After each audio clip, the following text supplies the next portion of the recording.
E aí, Paulo, tudo bem?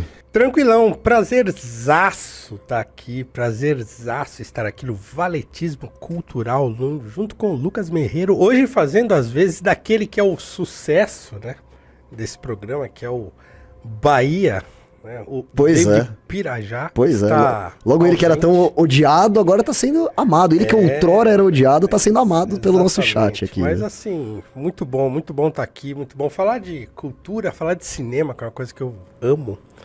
Então é isso. E falar desse filme, que é um filme muito interessante. Assim, é muito importante, Paulo, antes da gente começar a falar do filme, você vai perceber que tem um objeto, tem a caneta que tá aí, né? E eu só preciso que você não faça uma coisa no decorrer desse episódio, tá?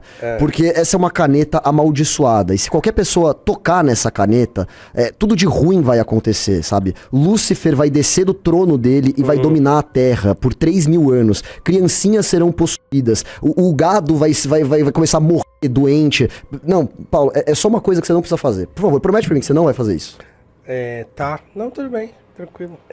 Então, mas é que eu precisava assinar uma valete. Não, Paulo, não faz dá isso. Não pode pegar na caneta. pra- Então tá, vamos começar. Essa caneta não era pra eu pegar. Ah, merda.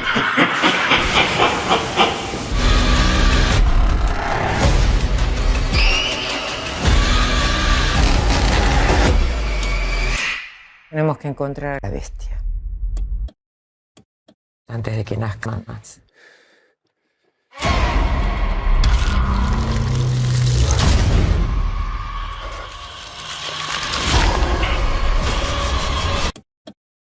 Se terminan rápido.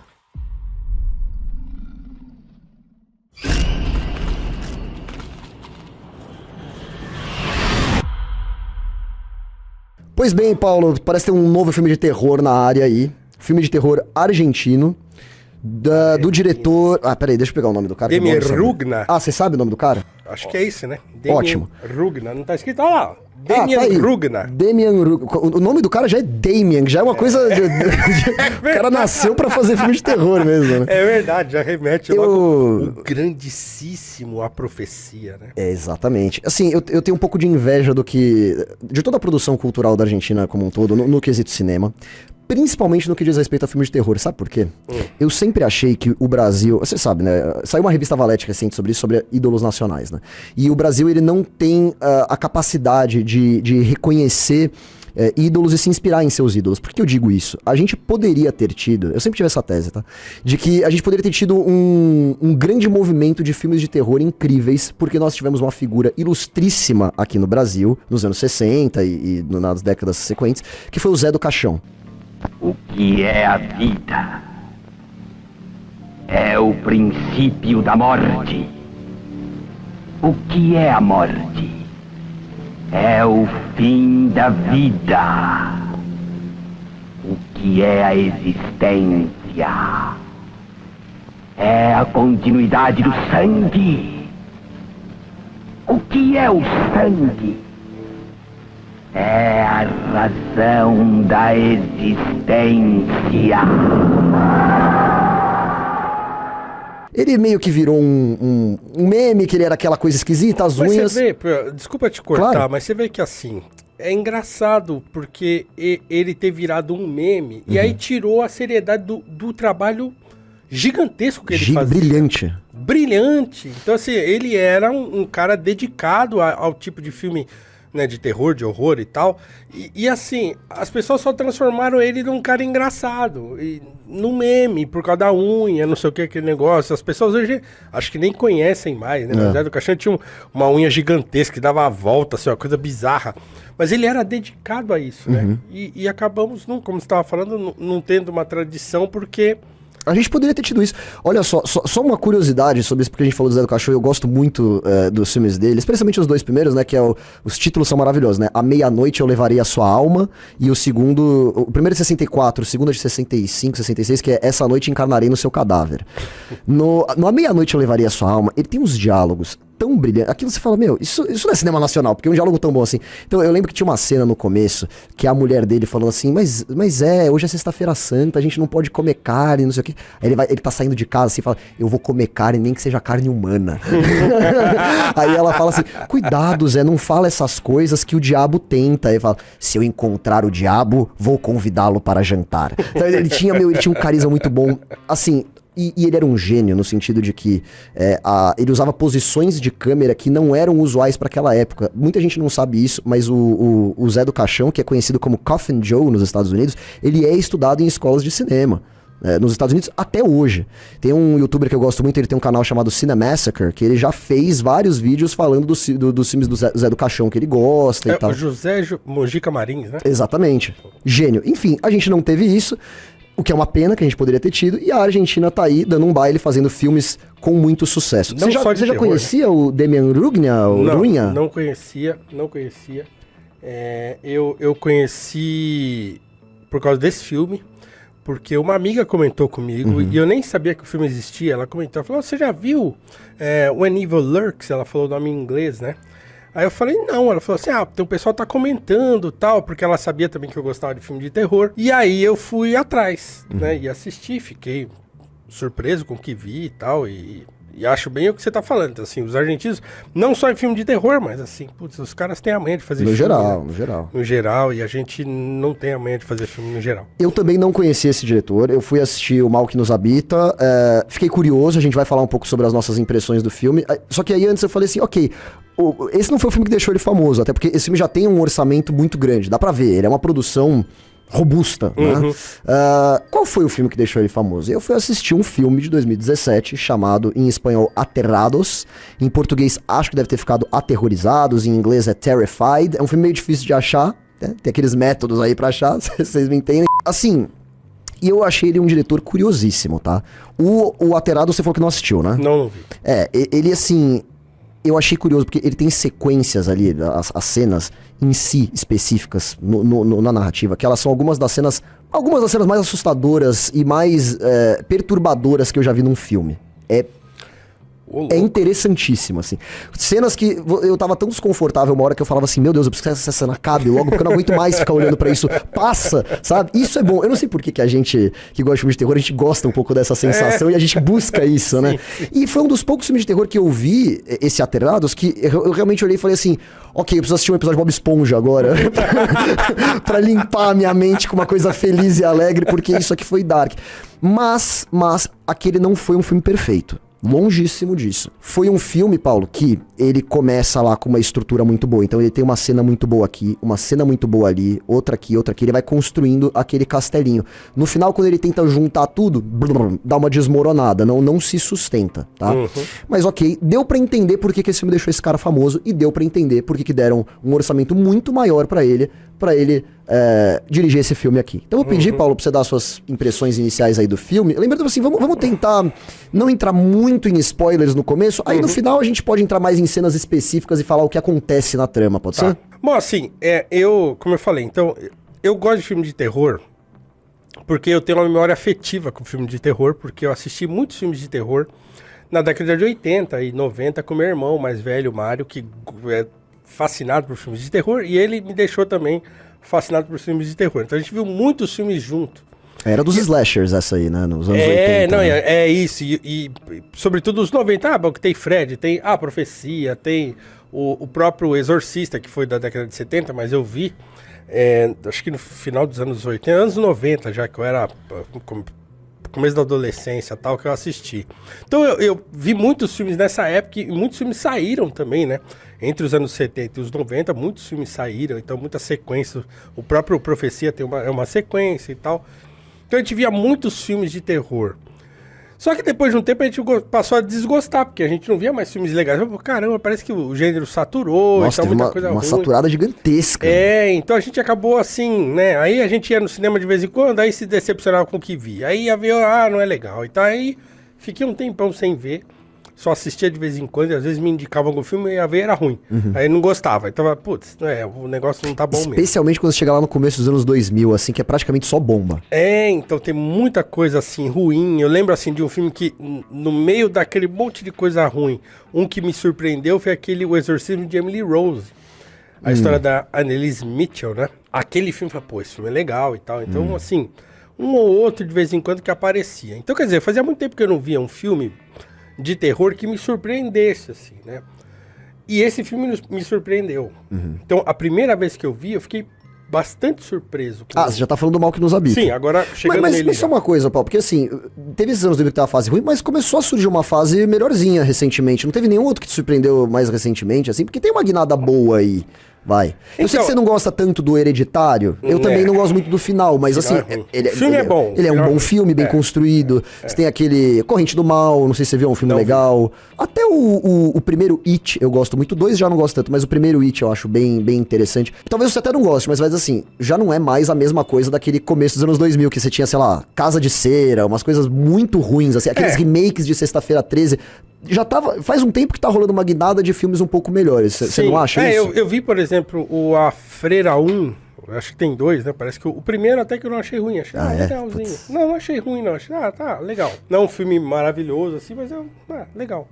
Uma diversão. Então, assim, eu entro no filme. Eu falo, não, eu entro na brincadeira, tá, legal, tá bom. Mas eu não vejo muitos na atualidade, justamente porque eu perdi o gosto, vi tanto filme ruim, tá, cara, não quero mais ver não. Então eu fico evitando. De repente esse filme aparece.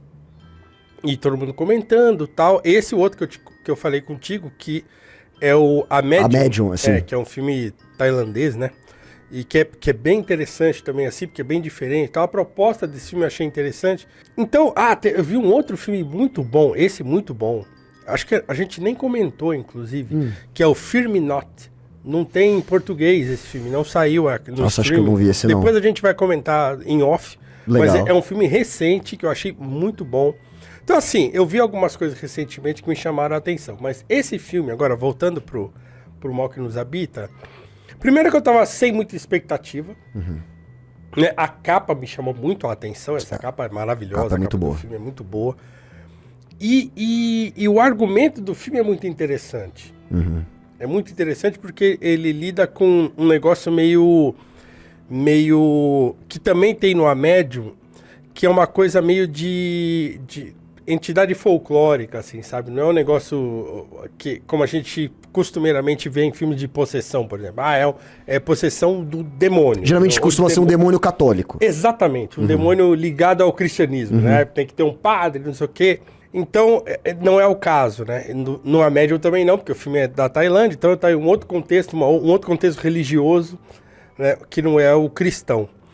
Então, eu fiquei surpreso com o que vi, assim, o argumento e o modo como o filme é. Então, é um filme bem nojento. Visceral, assim, né? Visceral. Negócio. Porque aí vem o orçamento, né? Assim, é brilhante como eles executam isso, né? Porque é muito efeito prático, Sim. muita maquiagem bem feita. Então, logo no começo do filme, você já vê um cara que tá, esse cara que tá possuído há mó tempão, e ele tá todo grotesco na cama.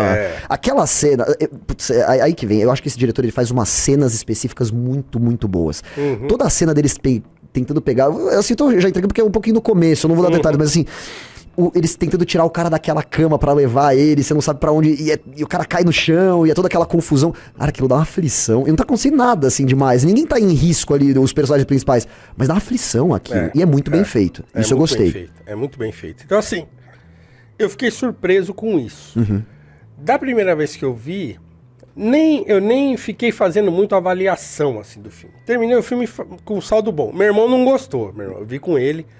Ele fala, não gostei e tal. Eu falei, pô, não, o filme é legal, o filme é interessante e tal, a história é interessante e tal. Aí ele, que é nada, filme ruim. Aí eu revi, ontem, inclusive, pra gente conversar hoje. Então, aí eu tive uma outra visão do filme, né? Mais crítica do filme.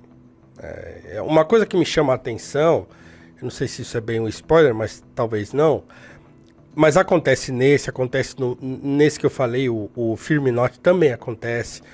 A Medium também acontece, que é assim, o mal vence. Eu ia chegar nisso depois, mas eu quero comentar sobre isso bem. Vamos falar isso depois, então. Eu quero mas comentar bem uma sobre isso. Então, que me parece uma característica, assim, é o terceiro ou quarto filme que eu vejo recentemente, que, assim, não tem uma virada jubilosa. Tá meio assim. recorrente isso. Não é? O Hereditário foi assim. Acho que o Midsommar também foi assim. O mal vence no Foi. final do Midsommar. Foi. Vence, né? É aquele final meio... Eu não lembro bem do final. Não, o final é Eu provavelmente tava negócio dormindo, apocalíptico, mas enfim. assim, eu não gostei nada desse filme.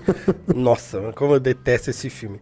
Mas as pessoas gostam, né? É. Então, né, eu sempre sou voto vencido. Mas enfim, tá, ok. E o mal vence. E você percebeu isso? E foi por isso que seu irmão não gostou ou não? Não, ele não gostou do filme no geral. Tá. Né? Assim, dessa segunda vez que eu vi, aí você começa a perceber, claro, tem uns furos muito, né, banais, assim, na coisa. Putz, mas tá bom, vai, né? Eu acho que assim, ó, Do meio pro final, o modo como ele vai fazendo o desfecho do filme, você fala... De novo, é o negócio do castelinho que na hora do vamos ver ele desmorona. Eu acho que assim, vamos lá. Sobre a temática do filme. Eu costumo... Nossa, quase que eu falo, eu gosto muito do diabo. Não é. Eu costumo gostar de filmes que a temática é o diabo, o demônio. Sim, eu acho possessão tá. e tal. Eu acho que ele é uma temática muito interessante, porque ele é o mal encarnado. E ele é muito imprevisível, né? E dá muito medo, porque, nossa, o cara pode fazer tudo. Como é que você vence isso, né? Por isso que eu já te falei isso recentemente em off, né? Um dos meus filmes favoritos de todos os tempos, não só de terror, mas todos os filmes no geral, é O Exorcista. Eu acho que ele é filme... Perfeito. Outro filme sobre diabo interessante, Coração Satânico, que é bem diferente, não é um filme sobre possessão. Já assistiu esse, não? Acho que não. Esse, quem faz o diabo é ninguém menos que o Robert De Niro. Eu não lembro. Ele faz, e é muito legal que ele faz um diabo meio clichêzão, e ele fica fumando charuto com uma unha comprida e o cabelo todo pra trás, e ele tá de terno. Assim. É bem legal esse filme. Ele aparece pouco no filme, o Robert De Niro, mas é bom, né? Então eu acho que o diabo, ele é um antagonista muito bom, mas ele é de difícil execução. O Bebê de Rosemary também, baita filme que o diabo faz parte ali e funciona demais, né? Mas ele é de muito difícil execução, porque... De novo, né? Muitas vezes pra um filme de terror você tem que estabelecer algumas regras. Então, pra elas funcionarem. Se você já viu Pânico, né? No Pânico eles falam, todo filme de terror tem as suas regras, né? E você não pode quebrar a regra assim, assado e tal. E você ficar tentando estabelecer regras pro diabo, ou fica difícil, porque... Ok, então ele não é tão poderoso assim quanto parece, né? Ou essas regras são constantemente quebradas, entendeu? Então eu acho que muitas vezes nesse filme ficava um pouco confuso, né?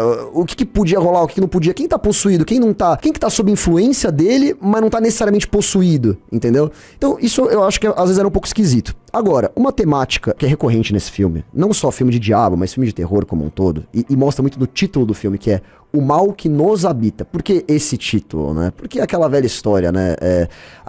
O mal que ele tá denunciando não é o diabo, não é a entidade, não é aquele cara que sai possuindo as pessoas. Não, é o mal que habita dentro de nós. E os erros que nós cometemos que fazem com que o mal se prolifere. Sim. Isso é interessante, né? Você tem vários filmes que já tocaram nisso, principalmente filme de zumbi toca muito nisso, né? Você pegar... Madrugada dos Mortos, praticamente qualquer filme de zumbi do Romero, né? O grande antagonista do filme são outros humanos. Os zumbis estão ali de plano de fundo, né? Mas quem tá fazendo besteira são os humanos.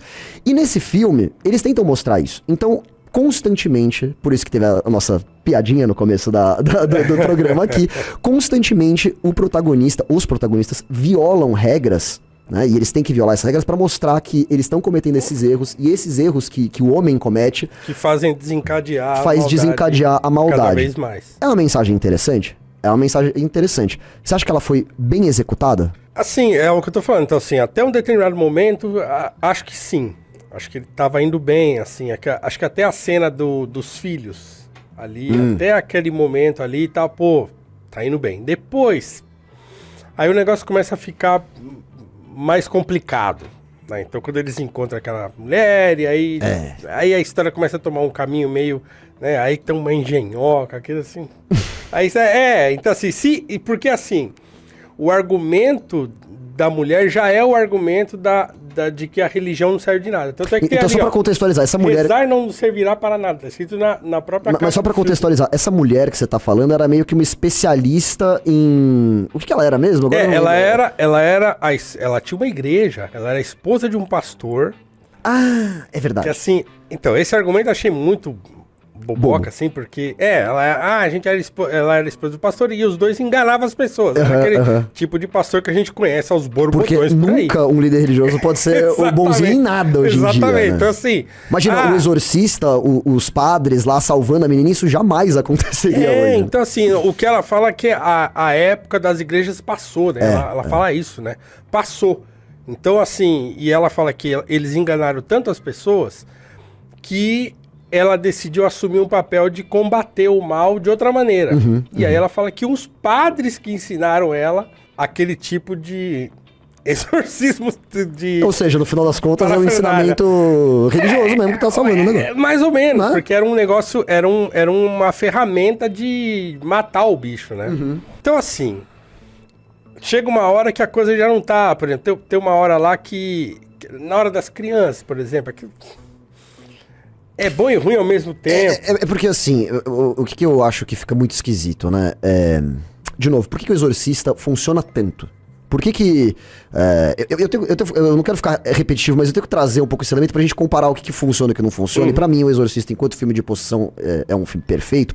Muito porque você acredita muito nas atitudes daqueles personagens, tá? Então, por exemplo, a mãe da Reagan no filme, que é uma atriz de cinema, ela tá muito preocupada com a saúde da filha dela. E eles escolhem justamente uma mulher que não é religiosa pra protagonizar o filme. Por quê? Pra ela não imediatamente falar, minha filha tá possuída. Não, então ela tenta de todas as formas buscar uma explicação racional. Ela leva a Reagan pros médicos, tem até aquelas cenas de exame tenebrosas ali no filme, né? E ela leva no psicólogo, e não vai, e não dá, e não sei o quê. Até o próprio padre fala assim, você sabe que, tipo, esse negócio de possessão meio que nem a gente acredita mais tanto nisso, né? Nem Isso mais, e tal. Então ela tenta de tudo, então você acredita que aquilo é de verdade. Aquilo, toda aquela construção, ela leva a um realismo que você fala...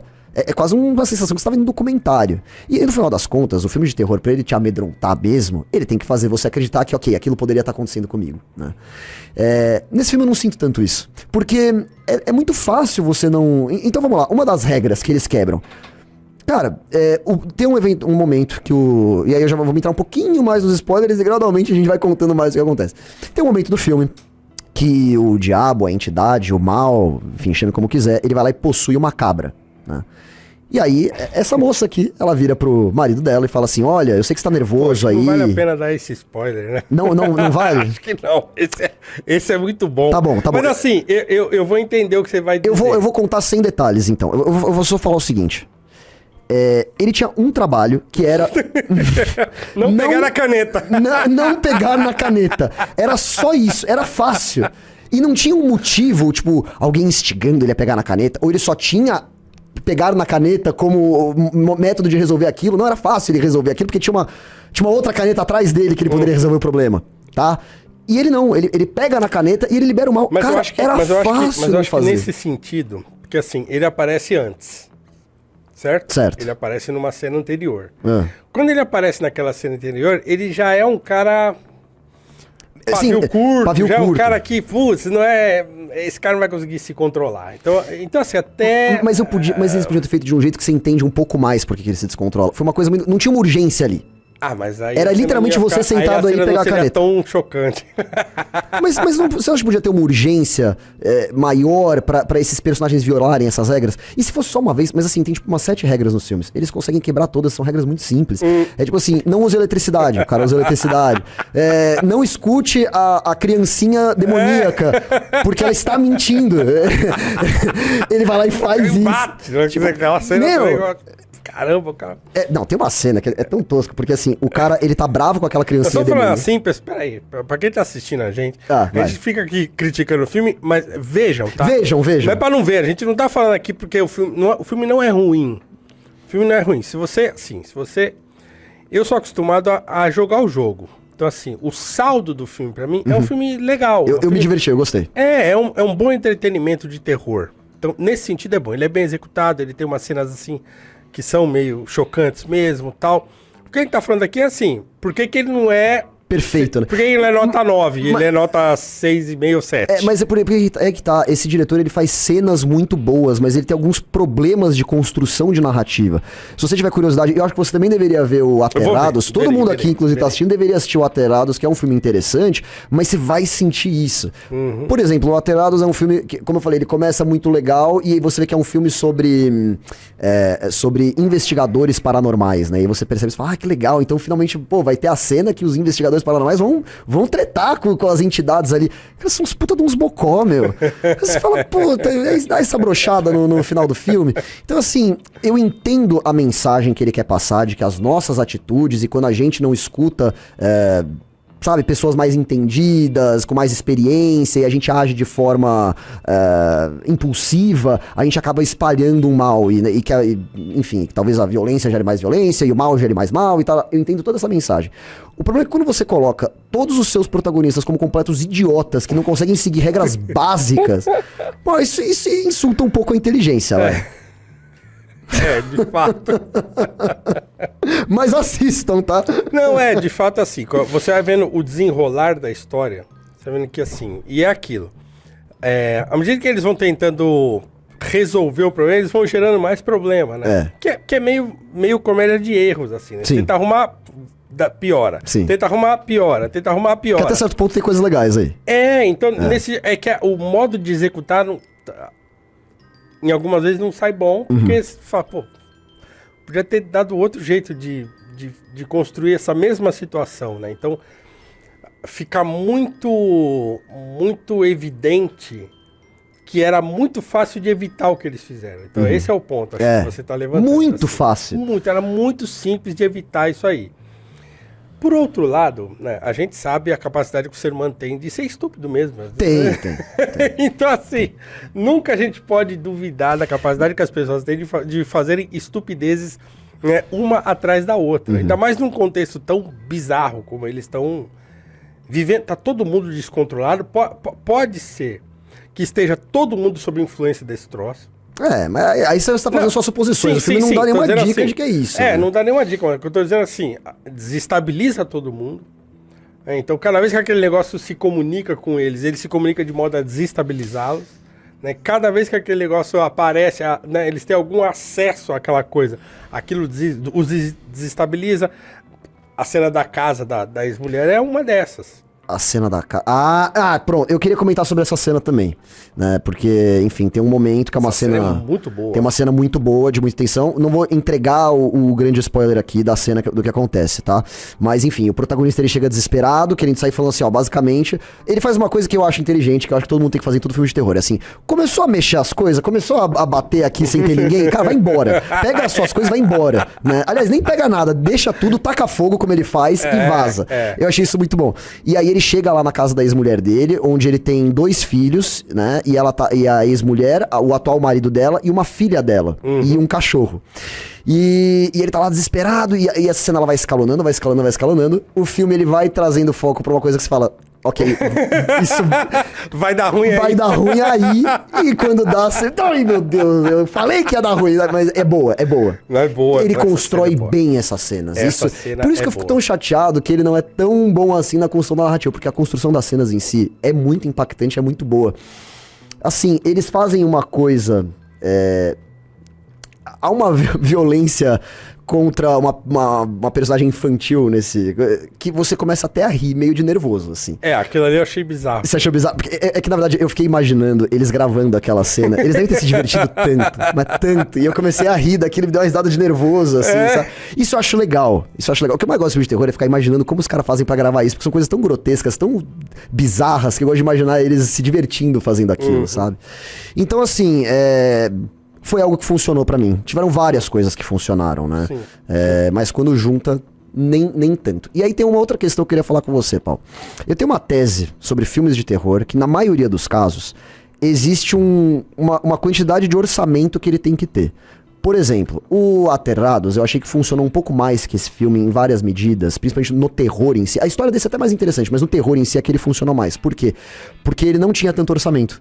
E quando você não tem tanto orçamento, você tem que mostrar menos coisas, você tem que deixar a imaginação do espectador rolar um pouco mais, porque você não tem budget pra aquilo, né? Quando você tem muito orçamento, você começa a querer mostrar aquilo na tela, e aí fica um pouco saturado demais. Eu gosto de ver o sangue, de ver as maquiagens, de ver as coisas, mas acho que, ironicamente, acaba tirando um pouco o impacto disso também. Agora, o filme de terror ele também não pode ter aquele orçamento ridículo que você começa a rir do que tá acontecendo, que fica totalmente tosco, sei lá, um bonecão flutuando, todo mal feito. Então, eu realmente tenho a tese de que a maioria dos filmes de terror, ela tem um orçamento ali médio pra baixo, entendeu? Pra ficar legal. Pro sujeito usar a criatividade. Usar a criatividade e ainda ter algum dinheiro pra fazer alguma coisa. Entendeu? Concordo. Acho que vale. Fiquei feliz que não teve monstro de computação gráfica nesse filme. Sim, é tudo maquiagem e tal, é bem interessante. As maquiagens, né, a maquiagem do filme é bem interessante. Assim. Outra coisa que eu pensei de seguir regra, sabe um outro filme que toca nesses erros humanos que levam a grandes cagadas e coincidentemente ele também tem maquiagens muito boas e sangue e é muito visceral? O Hellraiser de 87, do Clive Barker. Já assistiu o Hellraiser? Então assim, esse filme, é um filme que ele toca muito no pecado humano, né, e como aquela curiosidade, aquela vontade daquele protagonista experimentar novas formas de prazer e de dor levam ele a um destino terrível, né? Mas sem você desacreditar completamente que aquilo seria um ser humano que consegue, sei lá, escovar os dentes sozinho, como eu duvido que alguns personagens desse filme conseguem, entendeu? Eu gosto de sentir que eu poderia estar naquela situação, porque aí me amedronta mais, entendeu? É isso que eu busco num filme assim. Sim. Não, e eu acho que esse filme, em grande medida, ele tem isso, eu acho. Porque ele lida com um contexto, que a gente tava falando, ele lida com um contexto, assim, de um negócio meio folclórico, tanto é que eles falam lá, né, o tal do, como é que é, embichado, né, a palavra em espanhol que eles usam, embichado. Embichado. Então, parece que era uma coisa que todo mundo conhecia, que já tem um certo folclore, né? Sim. Então é um negócio que todo mundo sabe o que é. E não é uma coisa assim, como a gente estava falando, não é o demônio ligado ao catolicismo, ao cristianismo. É o cristianismo. Não, é uma espécie de entidade daquele folclore, daquela cultura. Eles chegam a usar um nome pra descrever o monstro? Não, eu acho que eles usam o mal, é meio isso, né? É o mal e é embichado, a pessoa que tá possuída. É embichado, Então eu acho isso interessante. Então, quer dizer, num contexto como aquele, eu não sei se existe esse tipo de coisa de... Mas porque pelo que eu entendi, é justamente isso. Não é que esse filme, ele se passa numa realidade meio paralela à nossa, assim. Não é o mesmo mundo. É um mundo, ou então é uma região onde a possessão, ela é meio aceita. Assim, não é que as pessoas... então aquele cara tá possuído. Elas não aceitam imediatamente, mas elas aceitam que há a possibilidade da pessoa estar possuída. Sim. Né? Por exemplo, ela fala que as igrejas acabaram. Então eu imaginei uma coisa... Quase que o Mad Max, então eu entendi, é um mundo diferente. Então, nesse mundo não tem igrejas, então você não pode mais recorrer a um padre pra te exorcizar, então você tem que recorrer a novos métodos. É um mundo onde a possessão ela é praticamente aceita, então as pessoas meio que entendem, pode rolar. Talvez ele tenha até feito isso pra não ter mais uma vez aquele clichê de todo mundo sempre duvidando de tudo que tá acontecendo e poder, sabe, get on with it, fazer logo o que tem que ser feito. Eu achei que é quase como uma realidade alternativa aí, entendeu? Então, porque eles colocam isso como assim, tipo, o mal existe, ele tá por aí, né? E de repente ele pode, por algum motivo, entrar numa pessoa. Então a manifestação do mal numa pessoa é reconhecida por eles, né? Eles sabem que existe e sabem que pode se manifestar daquela maneira, tanto é que eles sabem o que não pode fazer, né?